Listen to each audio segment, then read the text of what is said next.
Jatskaar 25.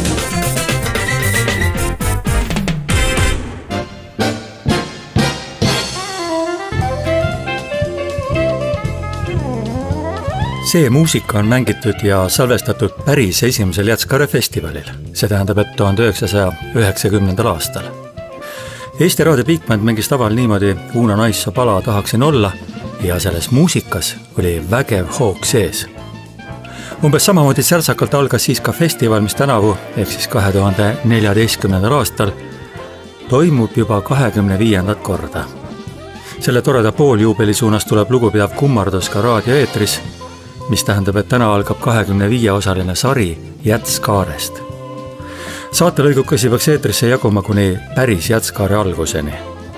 Iga osa vaatleb ühte festivali toimumisaastat ja esitleb laval kõlanud muusikat ja muusikuid. Ma tean küll, et see kõlab nagu klišee, aga ma ütlen seda ikkagi jälle. Tänu Jatskaarele on siinne kuulaja saanud osa suurest kogusest heast muusikast ning festival on aja jooksul oluliselt muutnud siinset muusikapilti. Mina olen Immo Mihkelson ning ajakirjanikuna olen ma külastanud kõiki seni toimunud Jatskaare festivale. Nii siis, alustame. Üks hetk veel, stopp. Üks asi tahab enne õiendamist. Te kuulsite päris alguses signatuuri, mis muusikahuvilistel on, ma arvan, et tuttav kontserdisaalist. See on kitarrist Neville Blumbergi tehtud muusikaklipp ja see tähistab suuremate Jatskaare kontserdide algust. Aga seda alles alates teisest festivalist, siis kui nimeks sai Jatskaar, esimesel festivalil oli teine nimi ja ka teine tunnussignatuur. Seal oli Uno Naissoo muusika ja Jaak Ojakäru hääl.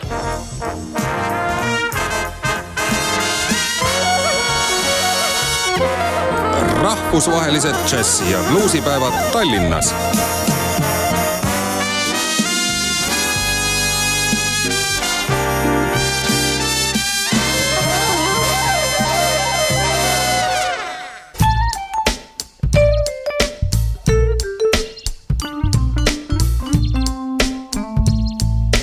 Aasta 1990.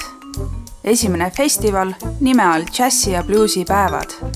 Toimumisaeg 10.–14. oktoobrini. 26 kontserti Tallinnas ja 10 väljaspool Tallinnat. Tallinnas toimuvad kontserdid 7 esinemispaigas. Esineb 49 koosseisu, 190 muusikut 16 riigist. Kuulajaid oli 8500.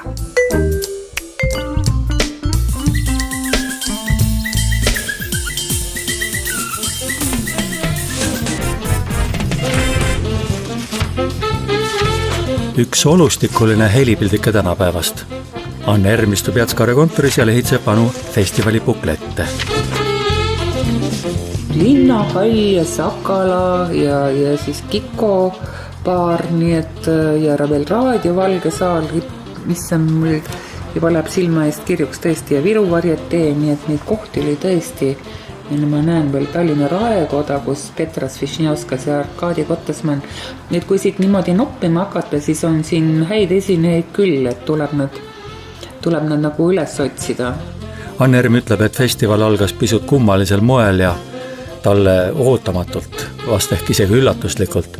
Ta töötas raadios ja muuhulgas kuulusid tema toimetaja töö hulka ka Jätsi saated.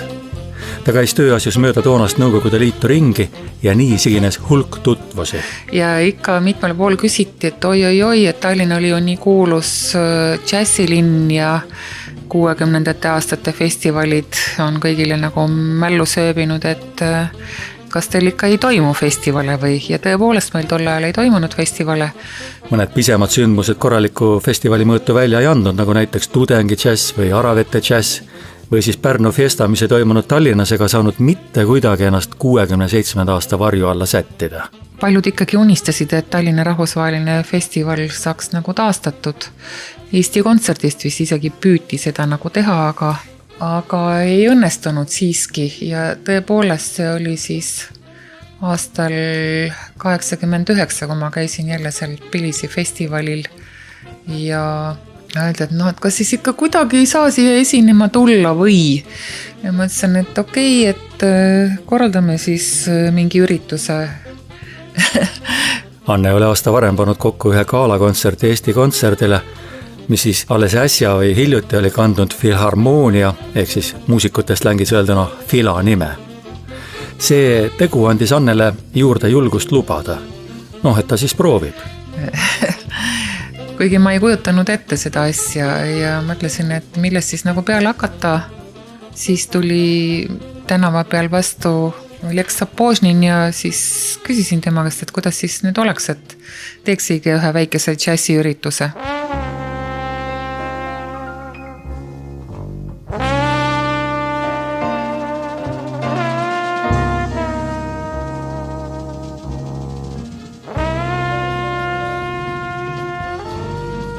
Eesti Kontserdi direktori Jaasana pani ratta pöörlema.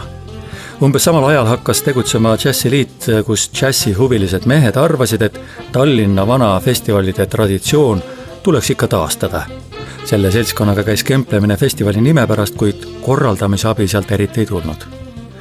Kultuuriministeeriumist aga öeldi Annele, et Pärnu Festa on juba niigi olemas ja 2 suurt festivali oleks Eestile liiga palju. No kuidagi nii kukkus välja, et keegi ei keelanud.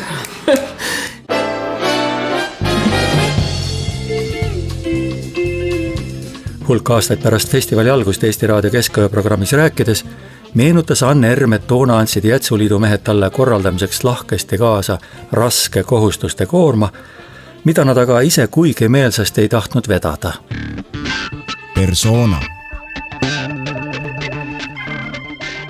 See algus oli päris keeruline ja samal ajal loodi ka esimest korda džässiliit ja seal oli ka näiteks Arvo Pilliroog ja Gustav Kikerpuu, et ei ole siin midagi, lihtsalt ürituse tegemist sa pead taastama Tallinna džässifestivalide traditsiooni.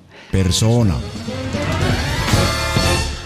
Valter Ojakäär meenutas Jatskari algust 2003. aasta raadiosaates nii. Mulle tuleb lihtsalt meelde üks situatsioon. Situatsioon oli niisugune, et oli mingisugune suur vaidlus, olid koosolekud, mitu koosolekut, kus taheti luua ja loodigi vist Eesti džässiliit või mingi niisugune Eesti džässi koordineeriv organ. Ma mäletan, seal paari härrasmehe vahel läks nagu neid moes on, poliitiliseks võitluseks ja ei lepitud kokku, et kes keda ja mis vankri asjast keegi hakkab vedama. Ja siis tuli äkki korraga välja Anne Erm. Ja ma isegi ei mäleta, kudamoodi nähtavasti ta nägi, et see vanker seisis lihtsalt seal tee serval ja lõpuks keegi vist ei tulnud enam selle vastu huvi. Nii et ega ta kedagi kõrvale ei lükanud, aga ta lihtsalt võttis ja hakkas seda asja ajama. Esialgu oli see rohkem nii, et mõpahali ja mina siis nagu otsisin kõik oma Venemaa kontaktid üles ja tegelikult nende venelaste kaudu siis läkski asi esialgu käima, sest et lääne managementidega mul tol ajal veel nagu eriti kontakte ei olnud. Aga minu meelest tuli juba päris see esimene festival üsnagi esinduslik ja oma 50 ansamblit oli seal mängimas ja Linnahall ja Ray Anderson ja rootslased olid väga head, Gustavsen, kes meil oli siin ennem käinud ja nii edasi. Ikka meie kõigi unistus oli see, et kui saaks jälle jätkata sealt, kus pooleli jäi 67. aastal Tallinna džässifestivaliga. Alguses esimene üritus oli, kui ma ei eksi, vist ei tohtinud veel panna nimeks Tallinna džässifestival, sest sellel oli nagu mingi halb maitse sellest ajast peale, kui siin Charles Lloydi ansambliga oli see suur skandaal 67. aastal ja Anne siis mõtles naiseliku kavalusega välja, et teeme Tallinnas džässi ja bluusi päevad.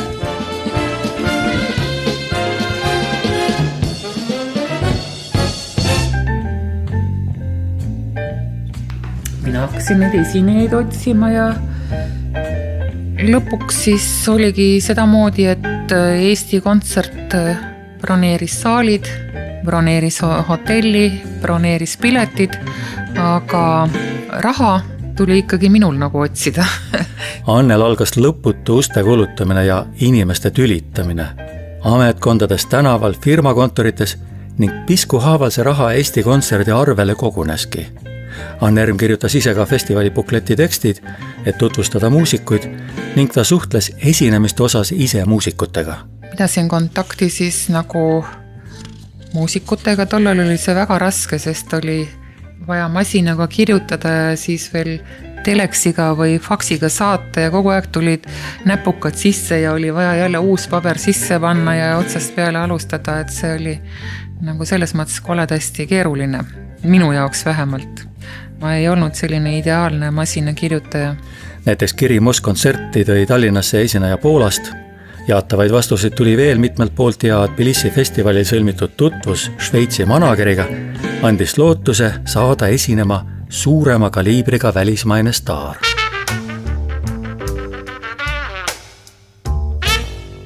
Praegu me muidugi teame, et festival Tallinnas lõpuks toimus, mängiti muusikat, plaaksutati ja hõisati ning lõppkokkuvõttes läks kõik hästi.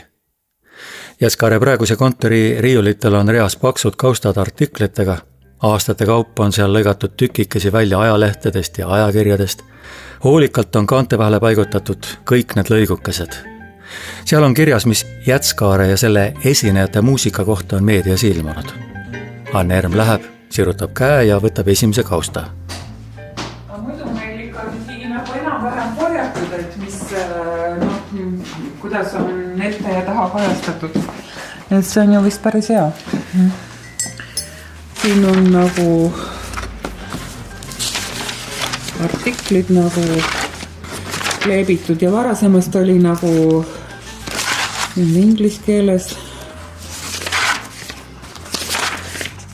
Ühesõnaga siin on nagu, siin on ka mingid vene keelseid asju ja siin on reklaamid ka ja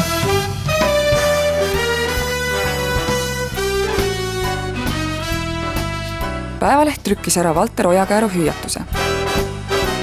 Niisugused festivalid tõstavad ka Eestimaa mainet. Raadioleht.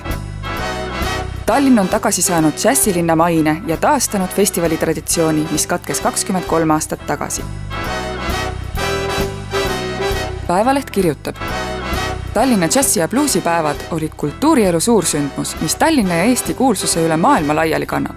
Anne Erm läheb ajalukku kui Tallinna džässifestivali taasalgataja. Ajaleht Sirp, mille nimi oli parajasti ilmumispäeva järgi reede, avaldas esilehel pildigalerii festivali kõrghetkedest.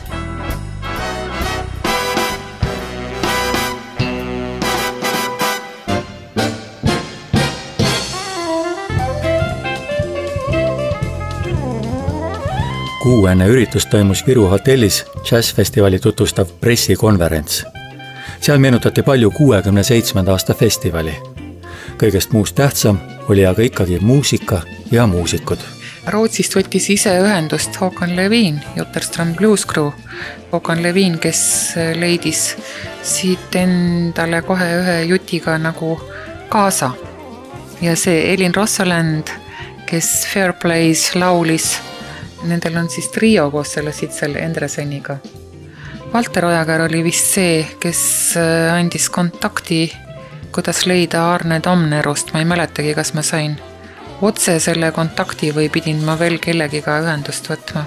Ja Soome raadio toimetajad aitasid ka natukene ja nii ta läks, et esimesel festivalil oli esinejaid isegi väga palju.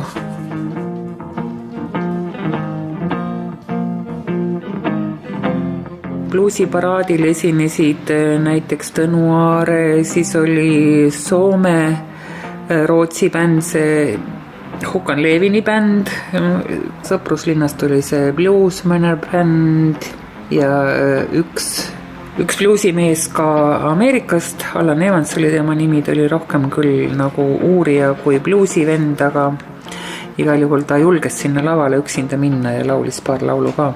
The blues comes from somewhere. It comes from ragtime, from spiritual music, from folk music, from white music and black music. And I'm going to play the music that created the blues. Valge nahavärviga Olen Evansi etteaste oli kui loeng või hea õpperetk. See viis bluusi ajalukku. Tema esines Linnahalli bluusikaalal suurel laval üksinda ja kitarriga. See, mida ta laulis, on itku lugu Mississippi John Hurtilt. Üks poiss oli maha lastud ja tema surnukoja kohal mängitakse nõnda. Talk again.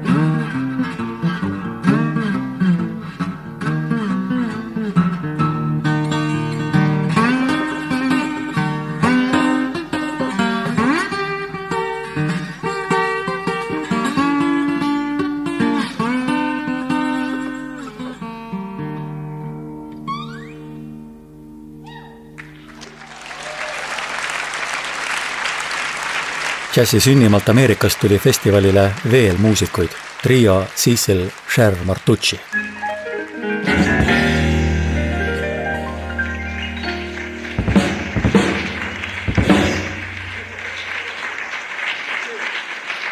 Louis Cher, Tommy Cecil, Anthony Martucci.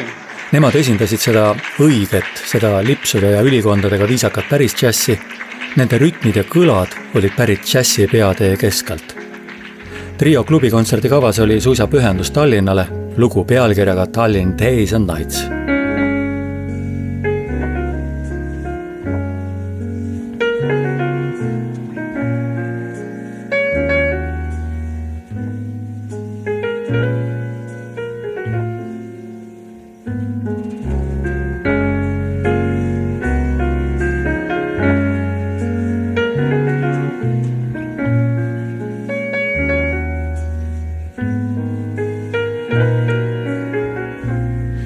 Rootsi duo Rune Gustafsson ja Arne Tomnerus olid esimesel festivalil otse kui naasjad. Nemad olid Tallinnas mänginud ka 60ndatel ja nende etteasteid võeti nüüd vastu kui festivalide järjepidevuse märki. Paljude arvates oli nende esinemine Tallinna džässi- ja bluusipäevade kõrghetkede seas.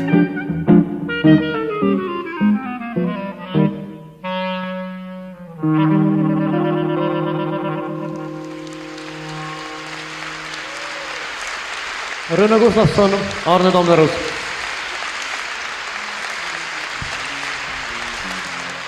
Suurem osa Eesti džässmuusikuid esinesid kõik sellel esimesel festivalil, kas siis kirjastuse valguspaaris, kas siis mõnes restoranis või siis Linnahallis oli 2 suurt kontserti. Kõige suuremad olid siis bluusiparaad, Kaunid naised džässis. Ja naised džässis oli ka Linnahalli suurel laval ja sealseks staariks oli tõesti väga hea lauljatar Debbie Cameron, kes esines siis meie Villuveski bändiga Avicennaga ja see koostöö jätkus neil siis hiljemgi. All night long, 'cause I'm in love with you. And all this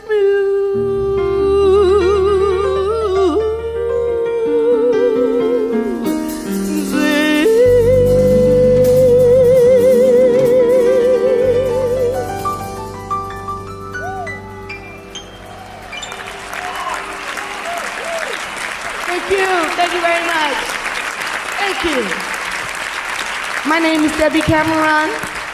I wish I knew your name, but I know the name of this band, Avicenna, right? And it's a very big honor for me to come here and work with this band, and I mean it straight from the heart.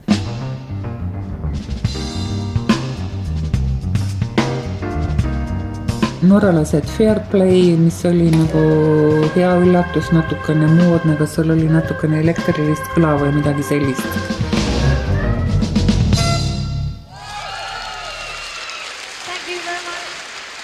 Fairplay.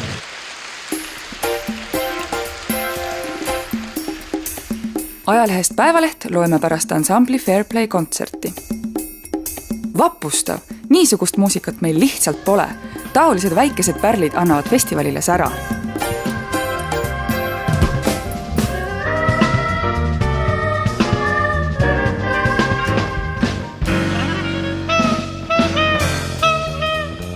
Meeleolu oli festivalil nii hea, nagu see sombuses sügises üldse olla võis. Ja publikut oli kontserte uudistamas ka üksjagu palju. Need piletid olid ju hästi odavad. Nevi Blumberg bänd, Arvo Pilli Rock Swing bänd, Rootsi Taani trio, Skan trio, Tallinna kvartett ilmselt Saarsaluga, Silvi Rait ja Avicenna, Modern Fox ja ma ei tea, kuidas nad kõik ära sinna mahtusid, aga nii.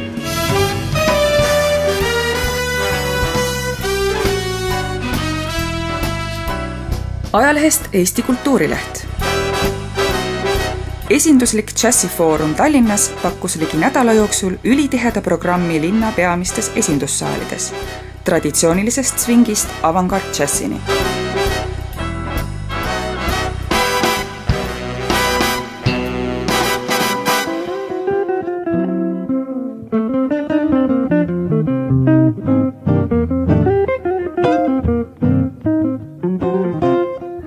Eesti Raadio venekeelsete saadete toimetus tegi festivalist pooletunnise järelülevaate. Selle sihik näis muu hulgas olevat ka idapoolne kuuendik planeedist, kuhu uksed olid ju veel valla.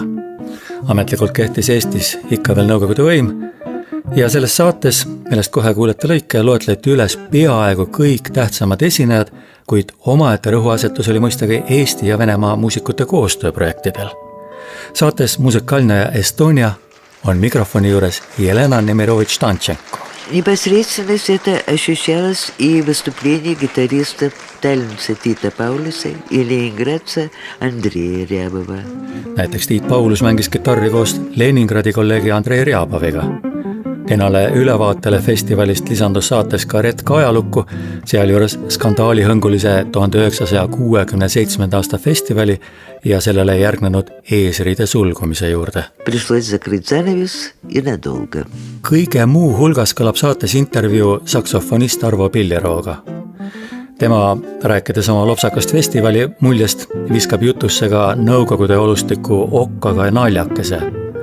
Et nii nagu ei peaks liha olema poes, vaid aru harva ja ühel päeval, nii ei peaks ka välismaist head džässi saama kuulata mitte ainult 4 festivalipäeva jooksul, vaid ikka kogu aeg. В общем, можем жадность, конечно. Как с нашими продуктами, скажем, один день мясо, а надо же постоянно. Вот и часом тоже так что надо. Arvo Pilliro lemmik oli festivalil Norra ansambel Fairplay. Muu hulgas mainis Pillirooga, et välismaiste esinejate muusika üle vaidlesid siinsed pillimehed isekeskis päris kõvasti. Klarnetist Aleksandr Rjabovaga ütles saates, et ta sai festivali ajal pakkumise minna mängima kontserte Põhjamaades. Ja saate lõpus annab Tanchenko sõna Anne Ermile, keda ta tituleerib festivali hingeks ja küsib, kas lootused täitusid. Да, я, в общем-то, не ожидала, что все мои гости приедут и выступают тут, и поэтому, может быть, было даже немножко больше коллективов, чем надо было бы для нашего международного фестиваля. Lootused täitusid jah, kuid Anne Erm ei oodanud, et kõik, keda ta kutsub, ka kohale ilmuvad. Nii oli muusikalisi külalisi tema arvates ehk isegi ootamatult palju. Anne Ermi lemmik festivalil oli Ray Anderson.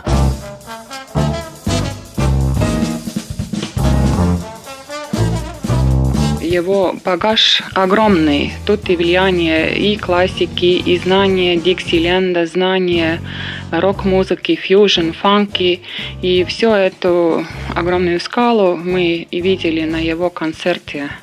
Действительно чудо, но при этом еще очень своеобразное, глубокое мышление. Muusikaline ime. Nii võttis Anne Erm 25 aastat tagasi kokku Ray Andersoni mängu Tallinnas ja tema muusika kõlamise siin.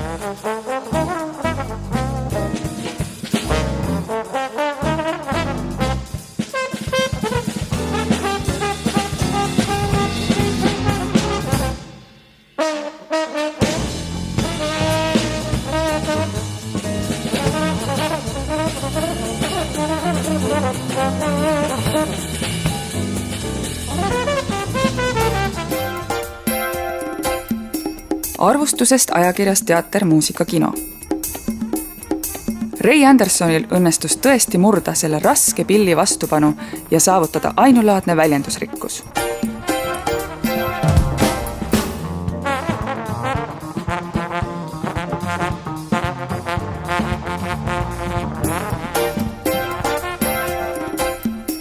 Ajalehes Eesti elu. Festivali kulminatsioon oli Ray Andersoni kontsert. Kultuurikeskuse Sakala puupüsti täis saal kuulas hiirvaikselt ja reageeris väga elavalt soolodele. Let me introduce the band. David Lepedo on the piano. Mr. David Lepedo. Mark Helias on the bass. Mr. Mark Helias. And Dion Parson on the drum. Kõige kallim esineja oligi tol korral Ray Andersoni kvartett, ehk see peaesineja siis nii-öelda. Teistele sai makstud siis meie tariifi järgi ehk rublad ümber arvestatud dollaritesse, mida oli ikka väga vähe. Aga jah, mis pani põntsu oli see, et pean siiski ütlema, et Eesti Kontsert unustas lennukipiletid välja osta. ja võttis charterlennu siis Ray Andersonile, mis lõi meie budžeti vist täiesti uppi. Igatahes öeldi mulle, et võt nendele ja nendele artistidele ütle töössele, et sa maksad neile. Et lihtsalt raha nagu ei olnud nii palju. Nagu aastaid hiljem ilmsiks tuli maksti Ray Andersonile esinemistasu $1000 ja lennuki üürimine maksis $6000 muidugi. Riigi toetust festivalil ei olnud, bukleti tagaküljel on pikk nimekiri toetajatest ja sponsoritest, kuid enamik nendest ei andnud raha, vaid midagi muud. Seda mida ka anda oli. Mõni toetas niisama, moraalselt. Festival ise oli tore, aga võlg, mille Eesti Kontsert Anne Kraesse jättis, oli siiski masendav. Seejärel ma olin küll nagu terve selle talve öö läbi nagu üleval, kogu aeg see võlg nagu keerles mõtetes. Nojah, mul ei olnud ka mingit ülevaadet, et kuidas seda raha jagati või midagi, sellest mul ei olnud mingit ülevaadet.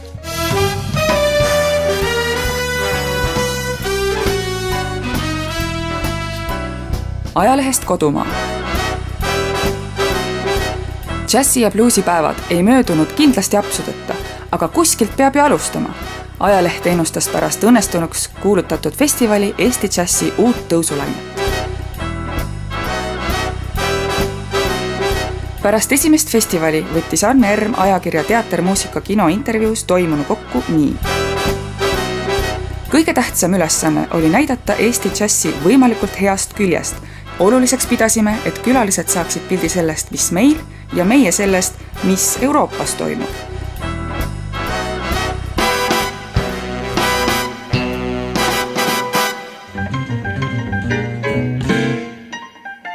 Aasta 1990.